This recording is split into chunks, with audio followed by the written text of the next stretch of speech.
Agung menyita uang sebesar 1,3 triliun rupiah dalam kasus dugaan korupsi pemberian fasilitas CPO dan turunannya dari 12 perusahaan yang tergabung dalam 2 grup korporasi.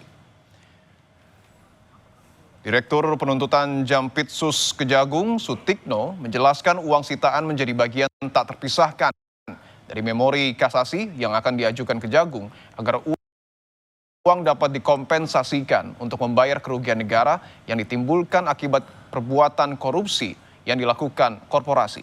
Sebelumnya dalam kasus dugaan korupsi pemberian fasilitas CPO dan turunannya pada industri kelapa sawit 2022, masih ada 2 grup korporasi yang melakukan proses penyetoran uang titipan pengganti kerugian negara.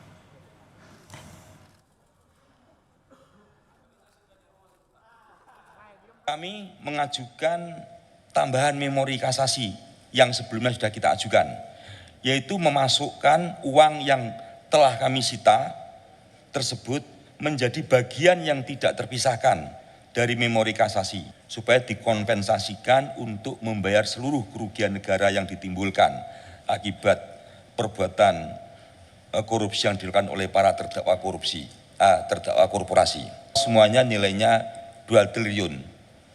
Uang ini merupakan bagian dari uang yang tadi kita sebutkan 11 triliun 880 miliar 351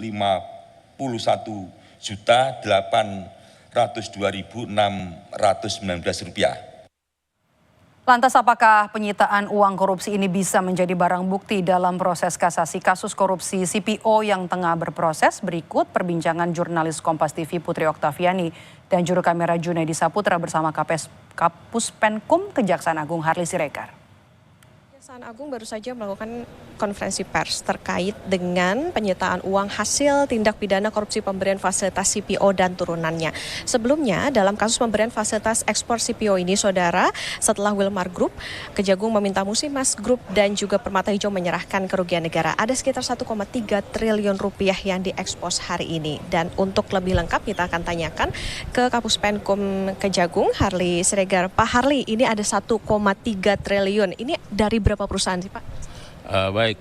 Sebelumnya perlu kami sampaikan bahwa ini merupakan lanjutan dari apa yang sudah pernah kita rilis terkait dengan upaya pengembalian kerugian keuangan negara 11,8 triliun ya dari satu grup perusahaan, dan ini sebesar 1,374 triliun ini berasal dari 2 korporasi ya, 2 grup korporasi ya, dari Musimas dan juga Permata Hijau ya, berproses di pengadilan, sekarang masih dalam tahap kasasi, maka dan itu belum berkekuatan hukum tetap ya, makanya tindakan dari penuntut umum melakukan penyitaan terhadap upaya pengembalian ini ya, dan dititipkan di rekening penampung lainnya, dan tentu ini akan dijadikan sebagai bukti dalam memori maupun tambahan memori kasasi penuntut umum untuk dipertimbangkan kiranya Majelis Mahkamah Agung terkait dengan status dari uang ini. Nah, Pak, ini 1,3 dari 2 korporasi, ini sudah semuanya kah atau bagaimana, Pak?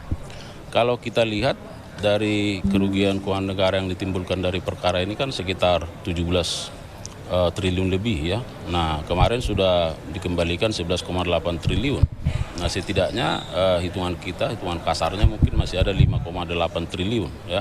Dan hari ini ada pengembalian 1,374 triliun, berarti kisarannya masih ada 4 triliun lebih yang masih belum dikembalikan. Saya kira begitu. Terima kasih Pak Harli Siregar, Kapus Penkum Kejagung. Nah, itu tadi saudara perbincangan kami dengan Kapus Penkum Kejagung, yakni Bapak Harli Siregar, bahwa memang hari ini baru saja selesai begitu dilakukan ekspos terkait dengan uang hasil tindak pidana korupsi pemberian fasilitas CPO dan turunannya ini sebesar 1 triliun lebih, atau tepatnya 1 triliun 374 miliar 892 juta 735.527 rupiah 46 sen maksud kami. Dan dalam perkara CPO korporasi ini, saudara, telah divonis onslak atau bukan suatu tindak pidana oleh Hakim PN Tipikor Jakarta Pusat. Namun Kejagung sudah melakukan atau mengajukan kasasi, dan untuk kasus korupsi di CPO ini